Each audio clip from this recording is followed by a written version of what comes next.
welcome to the podcast. Thank you. Or Thanks the for having me. vlogcast, as it now is called. We are in Iceland right now. Yes. Say hi to everybody. Hello, Favorite Iceland. island. And we're actually in the future as well. It's the 21st of October right now. Cool. So this is a trippy interview we're going to do here. I should check the lottery tickets. Yes. Maybe you should. But Morten Weea, who are you? What do you work with? My name is Morten, and I work with threat intelligence in mnemonic. I started some 8 years ago within the information security business, and I've been working the full cycle of incident response since then. I started my climb in the Security Operations Center, detecting and assessing incidents and alerts, where I worked for 1.5 years. Good old sock work. Yes. Steady workhorse of every business, yes. or should be. And I also came up with some recommendations for how to fix the problems. So that Cool. was how it all began, and then I moved on to governance, risk and compliance, which is a complete different end of the scale. Out of the sock into a suit. Yeah, more or less. So after some years there, I ended up in threat intelligence, where it's awesome. so I work on sharp incidents, but though I only work on the incidents that warranted a full-blown IRT, so not like the everyday operational incidents, but where the shit really has hit the fan, and we APTs. have to, yes, and we have to move out and fix the problems. Yeah, like superheroes. Sexy, very sexy. Indeed. So what I mainly do is incident management, making sure the real heroes, the analysts, gets what they need when they need it. And I also work as a middleman between client management and technical expertise, making sure the technicians are shielded from the ties and translate the nerd speak to business speak and vice versa. This is, I kind of like doing this because I have a background both in management and a technical background with a master thesis or a master's degree in informatics, and also one in management. Wow. So you like school. I like school. You really like school because now you're a PhD candidate. Yes, I'm a PhD candidate researching decision making in incident response, or more precisely, how to make sure decisions taken in incident response are the right ones in the right time. So basically make sure that you do the right things as fast as possible. Let me just stop you there. That's really important, because in an incident response situation, you know more than anybody else how decisions get made just very hastily. And it's very seldomly the right decision to make if you're doing it really quickly. Well, if you're basing it on a gut feeling, it's a good chance it's the wrong decision you're taking. And I'm trying to prevent people from trusting their gut. Yeah, well, not necessarily, because sometimes it's good to trust your gut. But you know, if you have someone on your team that you give more face value, for instance, and then you end up trusting him when his information isn't that good necessarily, and then you trust him over someone else with better information, and that makes your instant response not as good as it could be. So I'm trying to figure out how to not discriminate based on, you know, who your friends are in an organization. Factors that shouldn't really matter. And that's no easy task. Right. So incident response. Yes. I'm sure everybody in this video knows what incident, or has an idea of what incident response is. Yep. We work a lot with that. Explain what's your definition of it. Well, incident response could be viewed as an organized approach to addressing and managing the aftermath of security breach or cyber attack. Or you know, that's not necessarily a good definition of incident response, because there are so many attacks that shouldn't be a problem for people. You know, like having a scan or whatever going on your network. You have to be able to identify them, because it could be the first step of an attack. So you need to know that the scan is ongoing, and then you need to you know, have this logged somewhere, so that when they escalate their attack, later, then you're able to connect the dots. Yeah. What scan was the one coming before the attack in this case. But that shouldn't necessarily warrant a full-blown IRT response, and should be maybe called more like this operational incident that the SOC or whoever is working on first line is able to deal with, cope with. You should have some playbooks or whatever that defines these kind of things, and maybe a little surprisingly, ransomware should be one of those as well. DDoS should be one of those as well. Of like the ones that you wouldn't define as incident response? No, it shouldn't really trigger the full-blown incident response where you have this incident manager, handler, information manager, analyst, communications team. You shouldn't have all these things in place when you're hit by ransomware, because ransomware you just shouldn't pay. You should just restore from backup, and if you don't have backup, then you have a huge problem. So when you're first hit with the ransomware, then it's not much we could do. It's not like we're going to break the encryption. It's not like we're going to fix something that's going to be very costly, and it's a lot cheaper just to have a good backup, good working backup. So if somebody calls us right now and says, hey, we got hit by ransomware, we don't have backup, what do we say? Tough luck. Really? Yeah, more or less, because it's nothing we really can do. You should just get the ransomware out and plug the hole, start all over again. If I can ask you then, what are people calling us about? You guys are so secretive in this threat intelligence team of ours. You never tell me anything. It's probably a good thing.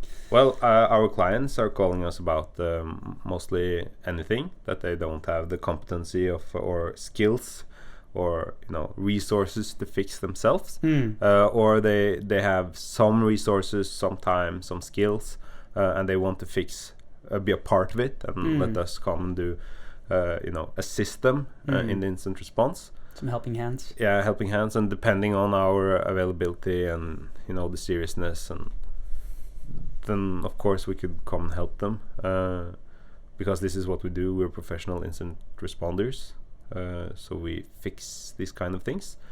But mostly when really need to work is when we're dealing with advanced persistent threats like nation states or very advanced crime syndicates. So. And is that because you don't want to kick them out, basically, and they want why would they?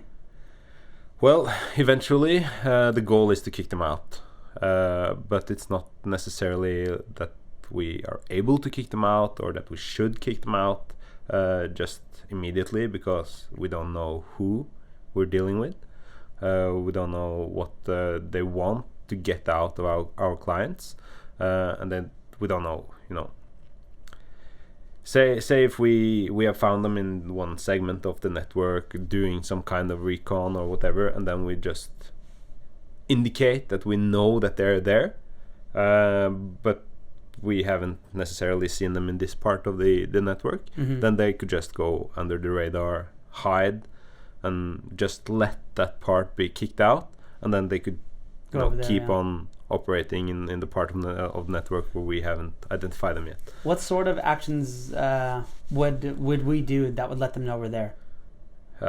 First of all, we could start plugging the holes that they are exploiting. Yeah, out of the blue, just shutting down their what we have observed their way in. So we could also do like stupid things like patching the vulnerability in front of them, or start cleaning up after them. Leave traces, because it's not like you see in the movies where they sit in a basement in a hooded sweater without lights on, typing like very fast on the network, or the keyboard, just exploiting and shouting "I'm in" and password breach. It's not that. Yeah, I'm in. That's not exactly how it works, because these are regular human beings. They are at work. They work 9 to 5. They have holidays off. They have different teams. They have designated tasks they have to do. So when this breach team has come in, and they're leaving all the information to the other team that's going to exploit whatever. Speaking of phases, yes. When what are the phases of incident response? Like, how does it start besides us getting a phone call? It starts before this. Okay. Because it starts with the planning and preparation. Yeah, I see. And that's the governance risk compliance part of it, where you have to prepare, you have to make some what ifs, flow charts. What should we do when this happens? Who to escalate to? What's the escalating trigger point? Who has the mandate to do something about this? And what percentage of organizations actually have that in place? Because I've been hearing this for forever, but apparently it's still a thing to mention. In their minds, everyone.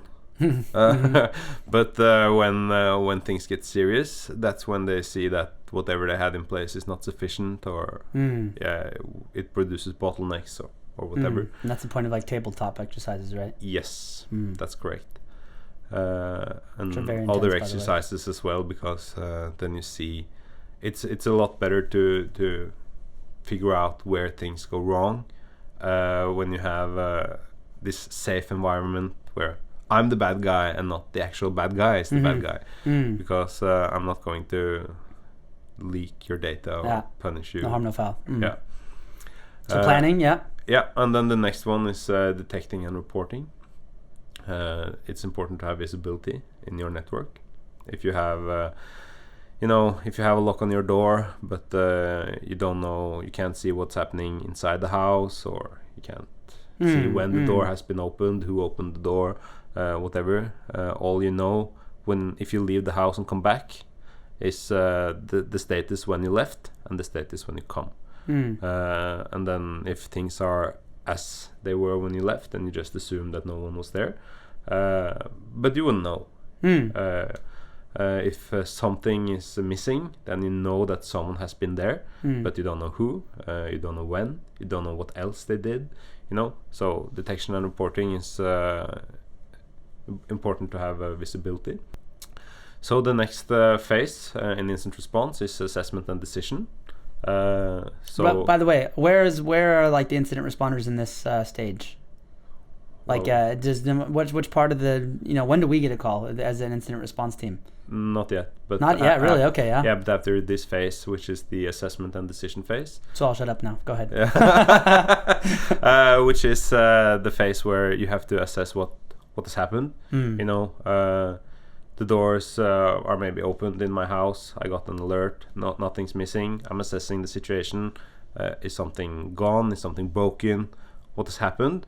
And if I assess it to be not that serious, then I wouldn't necessarily call the police to come to my house, but I would file for it's something insurance claim. Yeah, something illegal happened. So I need to file it somewhere, and then the response. And the response should be proportional to my assessment. So say if I figured out that someone came into my house, took all my jewelry, took all my computers, took all my money, then I would need the police to come and investigate. Maybe they broke something as well, and then we have this huge case. So we should figure out who was it and how could we return to normalization. So the last phase after the response is the lessons learned, and lessons learned means what did I do wrong to invite these people in, what could I have done differently, how could I prevent this from happening again, and if it happens again, someone breaches the door, maybe I could hide the computer, lock the jewelry somewhere else, make sure they don't get it so they can't steal it from me. So the consequences of the breach would be a lot less severe. So those are the 5 phases of incident response, and as I identified previously, the planning and preparation is for the governance risk and compliance department. Detection and reporting is for the SOC, and also the assessment and decision is also SOC material. And then the incident response team or the IRT comes in response, handling it, and then they deliver a lessons learned, which kind of is a handover back to governance, risk and compliance. And on the side of all this, we have the technical solution where you do penetration testing of yourself to identify where could be some possible vectors to attack you, etc. You have operations to install appliances, fix things, be prepared for when the shit hits the fan. So what happens when the shit hits the fan? What does happen when shit hits the fan? Yeah, people call us, and then I would like to say we push a big red button and it starts blinking, and we have these tubes we jump into, and just on the way down to our Batmobile we get suited for the incident, but that's not how it happens, unfortunately. We have to do some kind of boring tasks before we could start, the mercantile part of it. The commercial stuff? Yes. Do we have an agreement with the customer? Do we have resources to fix this? Should we do this 24/7? Is Christmas coming up? Do we need to force people to be available for us to handle the incident? These are people, so they have people considerations to make, and we have to make them as well. And if we don't have the resources, then we can't really help the ones calling. It could be that we have already deployed all our resources on other assignments, or we just don't have what resources they need, because if they have this very specialized problem going on, we wouldn't necessarily need to have the specialized expertise, and if we have a lot of available personnel but no one with that expertise, then there's no point. We're not gonna waste anybody's time. The expertise. So that's the boring first part. Step, and that's something you should consider at least a little bit before you decide to outsource this competence to someone else, because if you don't have this agreement in place before your incident hits you, then it's not guaranteed that you get the response you need when you need it, and that's also a risk that you need to consider in the preparation phase. It's completely fair to say we don't want this in-house, because it takes a lot of practice, resources to maintain the competencies, and we are, I think, 200 or so people that can handle incidents, and not all 200 have the same background or same area of interest that they want to focus on. So say we have a couple of reversers, a couple of log enthusiasts, and they do different stuff. They could all be a part of the same incident but doing different things. Different things. And having a reverser in-house is like, that's good luck. But it's doable, but it's if you're D&B or a big because it costs a lot, and that person, or if you have more than one, you have this community where they could evolve. But if you have that many incidents involved with reversing tasks, then you have a huge problem in the first place. So your goal should be not to have the need for all these resources. So that's our niche, because we go from customer to customer or client to client and fix this, so we get the experience. We know how the APTs evolve. We can see they're doing some things this year, and then they're doing these things the other year, and then we have enough of assignments to just have the people constantly updated and educated on. Is that why Threat Intelligence Team in Mnemonic owns the incident response? Yes. Awesome. That's wouldn't do that for a while. part of the reason, because we have to know what's happening and respond accordingly. And we are fortunate enough to be big enough and have enough assignments so that people could stay on top of their game, and that benefits us, and that also benefits the clients that need our resources, because we're updated more or less. That's a stupid question. How long does this process usually take? From, customer calls us, wakes us up, says that we needed help, and then we say, okay, cool, tell us what's happening. They explain it. We call them back a couple minutes later. Okay, we have some guys for you. They get on their PCs, start working. How long are they going to be there for? That depends. Yeah. That really depends on the... Do we have like an average that we've calculated? Well, as most of our clients, they just want to have our stamp of approval or whatever, so they can doing? But they can handle some of it themselves, and then they want our expertise or maybe some insights on how to improve their processes or whatever, so we could just move in, do the assessment and deliver the report. That doesn't take long, a week, maybe 2 weeks. Okay. That not necessarily that long. But then on the other hand, we have these more serious cases where we have an advanced persistent threat on the other side. So we would need to have more people. It would take more time. It's not necessarily so that we should evict them, as I explained earlier, at once, because then we could be like Bush declaring the war over before it's really over, and that's it doesn't look that professional. Yeah. So we don't do that. But that's the other end of the scale, so that could take years. So we have very short. And that does happen. We do have yes. There exist organizations out there that are being attacked like that, right? Yes, and that's an ongoing process, and that's more like a cat and mouse, where we have it's a nation state on the other side. They want to get some kind of information, and then we should just prevent them from getting that information, or that it shouldn't come out, because that's a consequence. But if you're there for many years, what are you doing? Like operating honeypots and just confusing them, throwing them off? Yeah. Cool.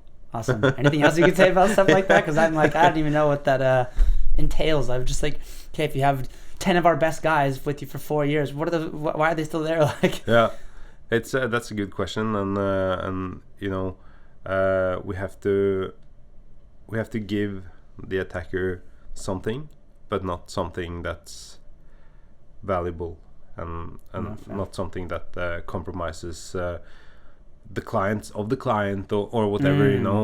So they should have some not important information. So, but that you have to balance a little bit. Is this compromising? Could this have legal consequences for the client? And are we indicating that we know that they're there for the attacker? So we have to give them some, but not all. Yeah. And it's a game of cat and mouse. Sounds so much fun. When you're not the person that's being attacked, I guess. Yeah. So say if we have, we could just do maybe an example where we have, say we have critical infrastructure, like the water and sewage in say Reykjavik, for example. And they are attacked by an advanced persistent threat. Yes. But critical infrastructure like water and sewage is like everyone needs it, and everyone's using it, and everyone has a high expectation for their services and their delivery. But it does happen that the services goes down, and that's okay. We don't have water for an hour or two. How long could you go without fresh water before you're thirsty, perhaps? Well, that maybe depends on how fast the rabid hordes empty out your local netto. So I guess it's not that big of a problem. The water's not working, sewage is not working. For a short period of time. For a short period of time. but then you start expecting them to fix it, you know, and you don't want a service that you're so relying on and depending on to be the vector for compromising of your own personal integrity or whatever data information you're serving to the provider. And I guess it's communication. Like, I want to know what's going on at least. Yeah. Like, if the water's out for an hour and you tell me an hour, okay, fine. Like, I can wait an hour without water, whatever. Yeah. I have beer. But if you don't tell me anything about it, then how long am I going to go in my life before I start thinking of, you know, what to do next and start thinking of some not good things. Looting and pillaging. So that's although I never do that. So that's another phase or facet of incident response, because you have to do communications. You have to do external and internal communications. You have to tell the employees of Veitur that what do they have to do, and then you have to tell the people using the services what are we doing with this, what has happened, and then give them some information to just keep them calm, and that's different from non-critical infrastructure, because if the taxi service or whatever, you know, luxury services are down, then you just find a substitute or whatever, but you can't necessarily have a substitute on water, electricity, government. You know, you don't have a spare government for when this government is not functioning. You don't have I bet there's a lot of countries in the world that kind of wish they had that. But you don't have redundant internet lines, right? You know, not or everyone doesn't have redundant internet lines. So when your provider is down, and you feel it. By the way, the communication part, that is its own. It's an art of its own, right? I feel like honestly it's the best policy, and it's weird because if I see a company's like, we're getting hacked, we're under cyber attack, I look at them like, cool, thank you for telling us. Like I automatically have, like, I sympathize towards them. That's probably because I work with cybersecurity. You know, other people may not like that, like, oh, that's a bad company, or but what does mnemonic say companies should do? Is honesty the best policy, or is there a strategy? It depends. It's we're not the communications experts, so I'll just have to, you know, wrap my mind around this myself. But honesty goes a long way. So if you're owning up to whatever's happening, and then you're sharing enough information for people to know what's going on, then that's good. But if you're sharing too much information, then you're obviously alerting whoever is attacking that you're onto them, you know. So even it's, you know, the communication part is one way, because you're not getting communication back. So if you're just telling everyone what's going on, then obviously the perpetrator is also getting the information that you're straight sharing from you, so that's not good necessarily. And the other part of this problem is, say it's the 12th time this year that you've been hacked. You know, should you just go out there and say, well, we're hacked again, too bad. Good morning, everybody. It's Monday and we're you know, so if you're constantly communicating that you're being hacked, and then you come across as somewhat incompetent, maybe, if you're not learning from your previous mistakes. So I think sharing the right information, the right amount of information in at the right time, it's crucial, and you have to do some specific assessments. Is there any circumstances where covering it up would be actually maybe the best thing to do? Well, you know, with all the new GDPR legislation and things like that, you're obligated to give information to authorities and the public and whatever within due time or whatever they call it. But they also have this exception where you don't have to disclose the information if it's an ongoing investigation. Why doesn't everybody just hide behind that then? Well, because you can't have an ongoing investigation for a year, 2, 3, 4, you know. So if it's a serious thing, then obviously you should hide behind the ongoing investigation part for as long as you need it. But but it's also good to share some information and tell what's happening. You know, if you're swift with the response and just fix things and get them out, and that's your goal, then you could respond and then disclose, you know, because we have already fixed it, and then people are, oh, okay, but it's fixed, so let's move on. But if you're too early out there in the game and say, well, we have been hacked, and the advanced persistent threat now has access to all the pipelines in Reykjavik, and they could poison, you know, your water supply. But have a good day. Yeah, we're fixing it, but we don't know who is doing this or what they really want. You know, that's not kind of good information. So you have to be a little careful with what you share and how, and consider the consequences of your information, obviously. I see why it's a fun job what you're working with here. Yeah, it's interesting. So do you have any like last words of advice? Do you have any you know, with all this, you're studying this, you're working with it in real life. Somebody has another podcast, but he said, you know, the whole point of security is like, actually, you know, the whole point of a SOC actually was just when something happens, just to clean it up, you know, incident response. Yep. So your whole security scheme should be giving you everything you need to respond to an incident. Yep. And that was an interesting way of saying it. Do you agree? Yes, I agree.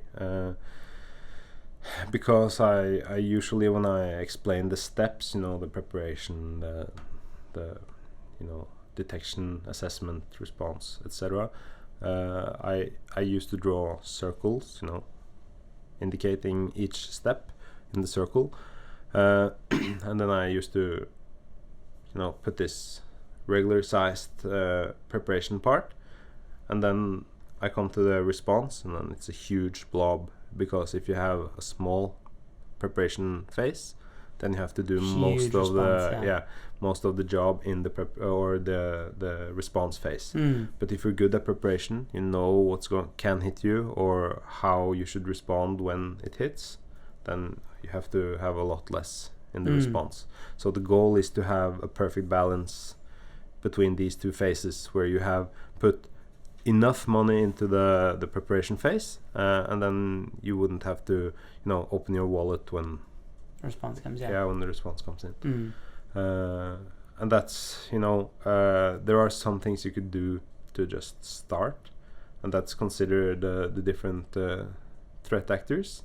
You know, you have the basic script kiddies on one side, you have the hacktivist in the middle, and then you evolve to crime syndicates, and you move up to the nation states at the end, and they're like a stair, or they could be seen as some kind of stair, where the first step is the script kiddie. It doesn't have a lot of skills, it doesn't have a lot of motivation, their goals are whatever comes along, and then the persistency is like, once they're in, they're moving on. So if you get them out, they're out. But that being said, you shouldn't let them in, you know, because these are not persistent at all. They are if the things they have seen online doesn't work, they go on. Then they wouldn't know how to, you know, escalate or evolve their attack, so they move just onto another target. So that's why the preparation should at least, you know, indicate at what level do we want to keep the bad guys out before we need to focus or put any money into responding to this. So I would say a good advice is to have enough in the beginning, just to get all these nuisances away, so you don't have to deal with them. You don't want to be owned by a 14-year-old that just found some cool tools and then exposed all of your data, you know, because you don't know who can pick up that data. And say if you have the pipelines, a script kiddie doesn't know what he's dealing with. He just puts it online and see, look what I found, and then some bad guys could just pick it up from there. They don't even have to attack you to obtain that kind of information. So that's not fortunate.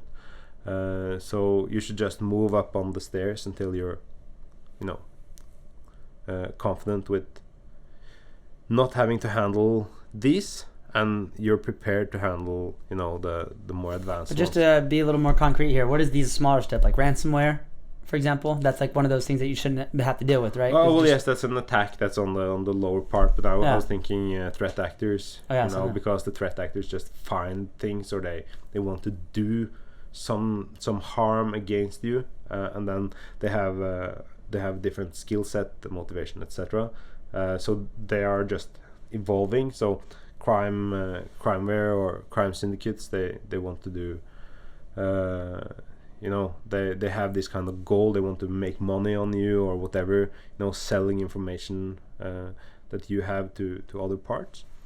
And then the nation states, they have this one goal that they really want. So if you're a target of a nation state, then well, yes, you are going to be owned some way or another, because they make, They will get in, yeah, but they make 0 days and they exploit 0 days and they get in and get information, and then you need the visibility to see them and know what's going on, and maybe learn from that attack to later, so we don't have to build enough preparation to withstand the nation state, because you can't do it, more or less, but you could pick off a lot of the less advanced attackers. But yeah, DDoS is mitigated fairly easy. Ransomware, well, it's not necessarily prevented, but it's the consequences could be prevented, that you just back up and restore, and you know, revert to a time before the ransomware existed in your network. So yeah, you have to do that kind of preparation, and also you should practice a lot, tabletop exercises, role playing, red teaming if you're that advanced. Play around, have fun. It's when people come together and pretend they're the bad guys. You can see the imagination of your employees, at least. Usually when I was going around doing revisions, audits, my final question to my auditees were, if you were the bad guy and you had to do an attack right now, what would you do? And the competence and inside knowledge that most of these employees had led them to you know, make up this extreme path of exploits that could just ruin an entire company in minutes, because they knew where all the holes were and where the vulnerabilities were. And having that competency within your own organization and letting them partake in a you know, exercise could give you valuable information. And then you should just work with whatever information you get from that practice and prepare and do it iteratively. Yeah, I've done that tabletop exercise. I was 22, and I was at my one of my first. It was at ISF, and one of the first security conferences, and that I was at. And the guy just looked at me. His name was Hans Petter. He was like, that was his job, or his main thing was to do these tabletop exercises. He's really good at it. And he looked at me, and he was like, "You're the CEO." I almost cried that day, because the whole room, people watching you, and it was making bad decisions. It's really intense. So it's but it was fun. I looked back at it and I learned a lot. Yeah. So yeah.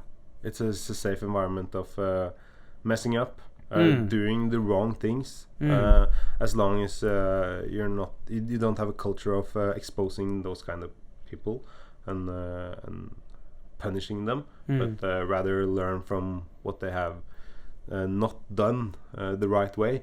Then you could improve the process or whatever to make them do it right the next time. Because if there's someone that makes a mistake rarely does, it's making the same mistake again. So if they already did it in a safe environment, then they're probably not going to do it when it gets serious. Awesome. Well, Morten, thank you for sharing your knowledge. We had like some sort of a script, but I don't know where it went. It just went all over the place. So maybe we should open up for questions. Yes. If you have any questions, feel free. Come with them. He'll answer them, not me. I'm just here for equipment. Yeah. Awesome. Good.